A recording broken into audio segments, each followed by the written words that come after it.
Hi everybody, today I will show you how to merge cells in Google Sheets.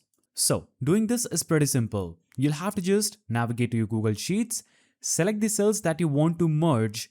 After selecting them, simply click on the format option at the top and choose merge cells. Now, when you take your mouse over merge cells, you will see these options. You can merge all vertically or horizontally.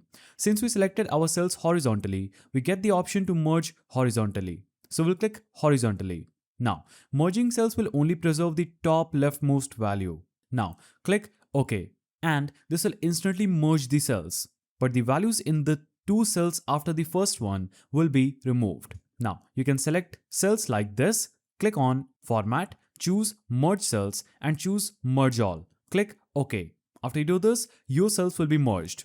Now, if you want to format the alignment of this data, you can select it, click on alignment and choose to align it in the center or right or left. We'll choose center. Now to align it vertically, we'll click on this option and choose middle or we can choose up. So that's how you merge cells in Google Sheets. If you found this guide helpful, don't forget to like, subscribe and hit that notification bell. And I will see you in the next video.